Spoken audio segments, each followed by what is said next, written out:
I am Dr. H.C. Chandrasekhar Reddy, Assistant Professor, Department of General Surgery. Today I am taking class on choledocholithiasis. Choledocholithiasis is nothing but stones in the CBD, common bile duct and biliary tree. This is the schematic representation. You can see the biliary, extrahepatic and intrahepatic biliary trees and showing common sites of stones like common bile duct, common hepatic duct, cystic duct, right and left hepatic duct, and intrabiliary ducts under the sphincter of Oddi. You can see the stones. Important cause for developing obstructive jaundice is the choledocholithiasis. Coming to classification, this can be classified into primary stones and secondary biliary stones. Primary stones are formed in the common bile duct and biliary tree itself. They are not formed in the gallbladder. The type of stones are brown pigment or mixed type of stones we'll see in primary stones. They are multiple, often sludge-like, extends into hepatic duct. Primary stones. Coming to etiology of primary stones, the defective pathophysiology of biliary tree causing stasis, biliary dyskinesia, benign biliary strictures, sclerosing cholangitis, biliary dilatation, choledocholysis, etc. Congenital conditions like Caroli's disease, choledocholysis, infections and infestations like Lanorchis sinensis, choledocol cyst, ascariasis. Others are low protein diet, malnutrition, obesity, females, old age. So these are the causes for primary biliary stones. Coming to secondary biliary stones.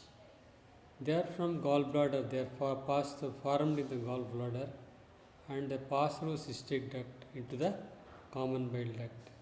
Here the common bile duct and biliary tree are otherwise normal.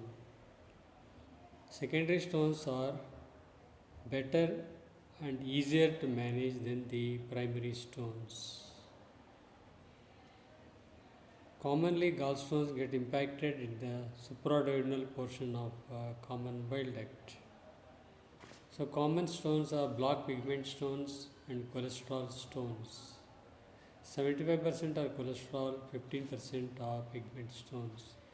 15% of gallstone disease constitute this one. Secondary stones are better and easier to manage than the primary stones. Commonly, gallstones get impacted in the supraduodenal portion of the common bile duct. Recurrence. Come to clinical features. So, 50% of stones are asymptomatic, will not have any symptoms. Biliary colic, patient may present with biliary colic, means because of CBD obstruction by stone, pain in the right hypochondrium and epigastrium. Jaundice due to choledocholithiasis is more likely to be painful with rapid distension of biliary ducts stimulating pain fibers. Clinical manifestations of jaundice like scleral icterus, clay-colored stools, dark-colored urine, pruritus, etc. will be present. Jaundice is the most common symptom of choledocholithiasis. Fever with chills and rigors are also common. Coming to Charcot's triad, it is intermittent fever with chills, intermittent jaundice, and intermittent colic pain. So all three are intermittent. That is called Charcot's triad. Charcot's triad. So stones move proximally and floats. Obstruction is relieved and symptoms subside. That's why it is intermittent features. Coming to Reynolds pentad, hypotension and altered mental status along with Charcot's triad is called Reynolds pentad. Reynolds pentad. Both evidence of shock from a biliary source found in suppurative cholangitis.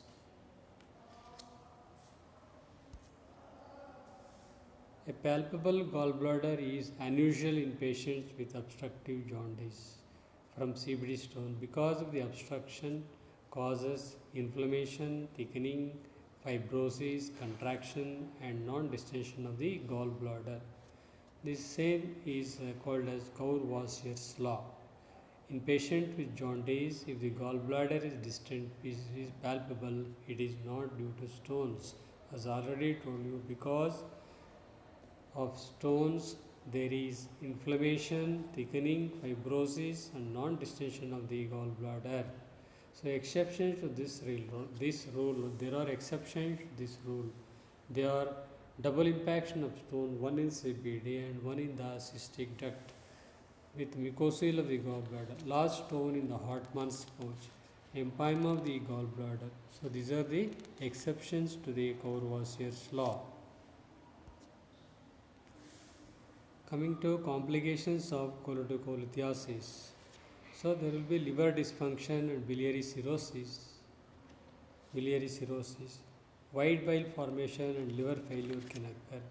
Suppurative cholangitis, liver abscess, septicemia, pancreatitis if CBD stones in the sphincter of body blocking the drainage of the bile and pancreatic duct. Differential diagnosis also you should note in case of cholecystolithiasis.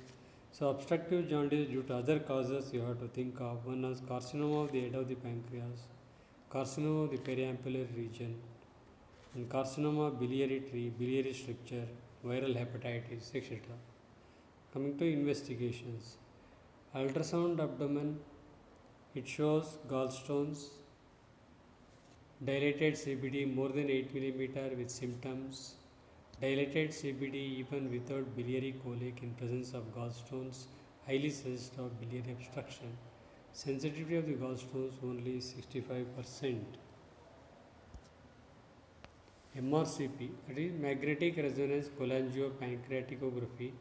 So here it is a non-contrast and a non-invasive imaging method. So better than ERCP in diagnostic tool in biliary and pancreatic diseases. It delineates the biliary tree anatomy and pathology clearly, but not therapeutic. It is not a therapeutic modality. So it is highly sensitive, more than 90% and almost 100% specific. What is CT scan? It shows stones, location, ductal stricture or block, ductal dilatation, intrahepatic biliary changes and stones. And one more is helical CT cholangiography is also useful, but the bilirubin level should be normal, which is the limitation of this helical CT. The endoscopic ultrasonography, useful and accurate but is invasive procedure. And PTC, percutaneous transhepatic cholangiography, done only when indicated, like in case of previous gastrectomy, failed ERCP, not routinely done. ERCP, endoscopic retrograde cholangiopancreatography, nowadays mostly of therapeutic use. Identifies pathology, site of block, stones, etc. 95% sensitivity.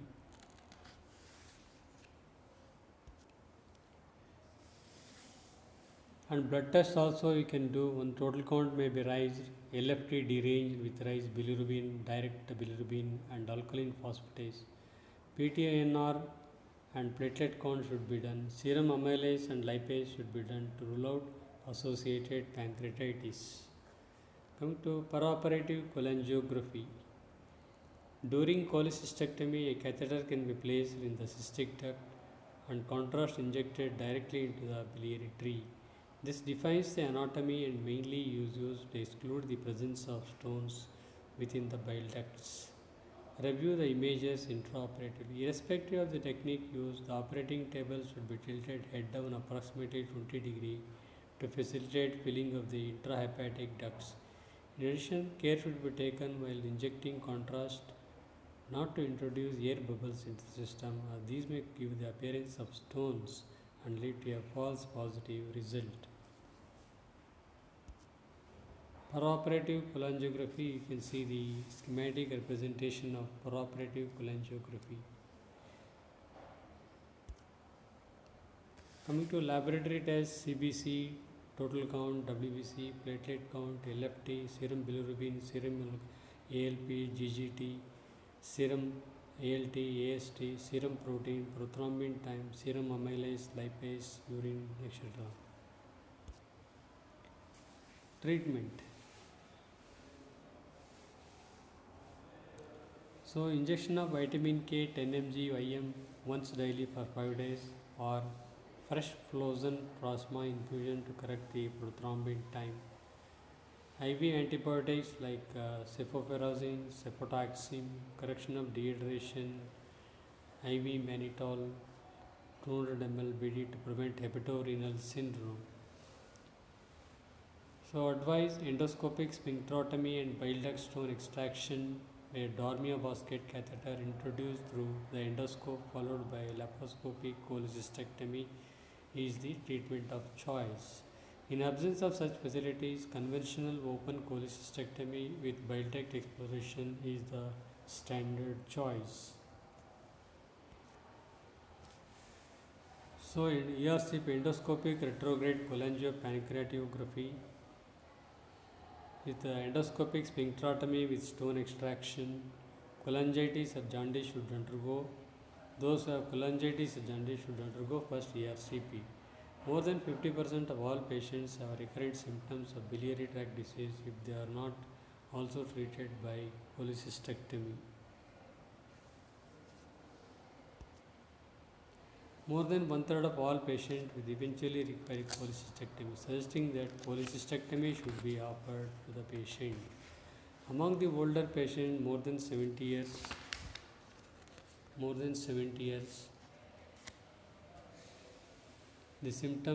the rate of symptoms of recurrence is only 15%. So, cholecystectomy can be offered selectively to the patient.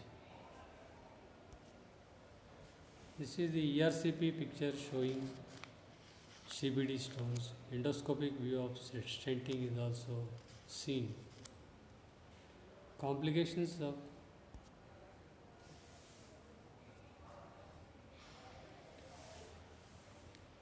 laparoscopic CBD exploration.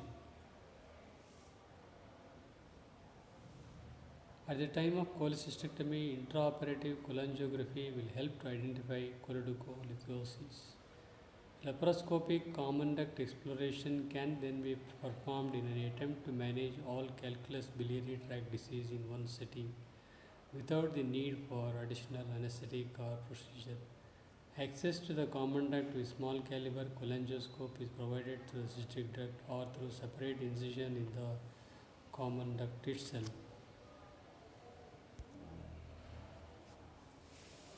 Open CBD exploration. So the frequency of open exploration has decreased. This should be used when endoscopic and laparoscopic means are not feasible for documented common duct stones or when concomitant biliary drainage is required.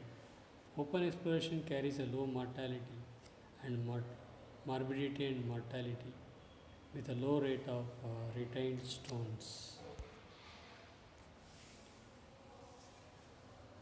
Open CBD exploration, impacted stones at the ampulla present a difficult problem for ERCP and common duct exploration with unsuccessful attempts to remove an impacted stone in the setting of non-dilated biliary tree. A transvaginal sphincterotomy can provide drainage. In a similar setting but with a dilated biliary tree, drainage of the biliary tree through separate choledochoenterostomy can be successful. The two options of drainage are choledochoduodenostomy or Roux-en-Y choledochojejunostomy.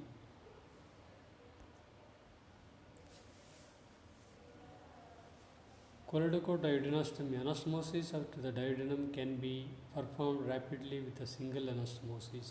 Advantage: it allows further endoscopic evaluation of the biliary. Disadvantage: the bile duct distal to the anastomosis does not drain well and may collect debris that obstructs the anastomosis or the pancreatic duct, a process known as sump syndrome.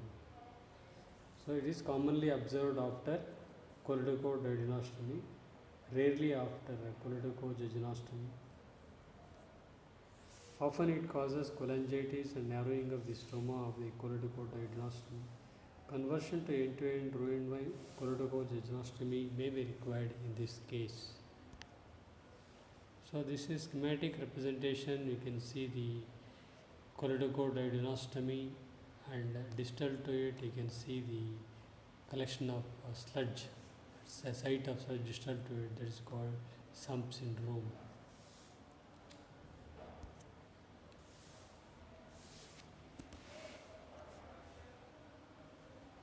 So management of retained CBD stones. Small stones may spontaneously pass down.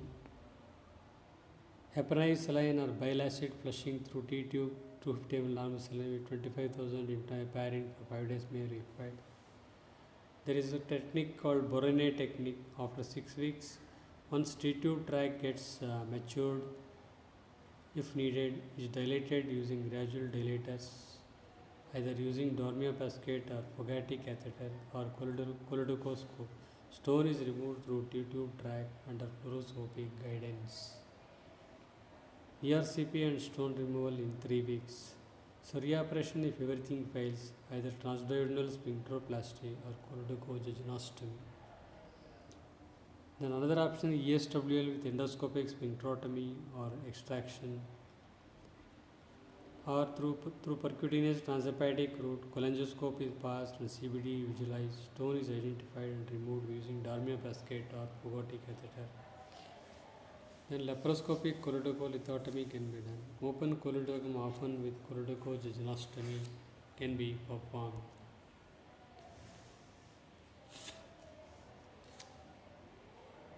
This is the dilatation T-tubes for 14 days. If T-tube collagen shows persistent stone, it will be extracted after 6 weeks via basket. This is the schematic representation to see the T-tube cholangiography. Placement of T-tube in CBD after choledocholithotomy. Note the separate drain placed in the cholecystectomy bed to drain fluid, blood, bile, etc.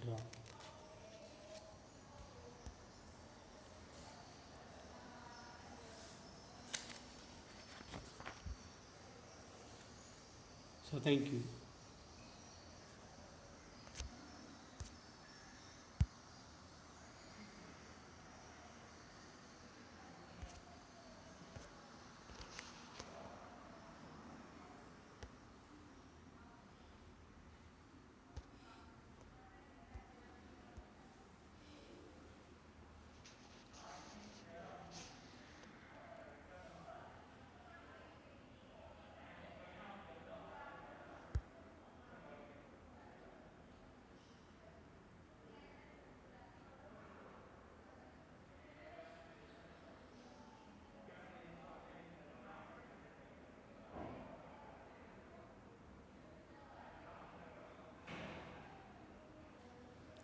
ಬರ್ತಾವೆ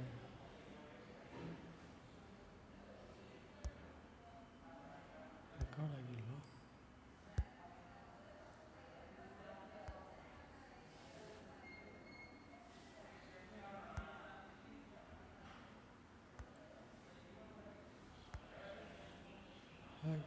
Why?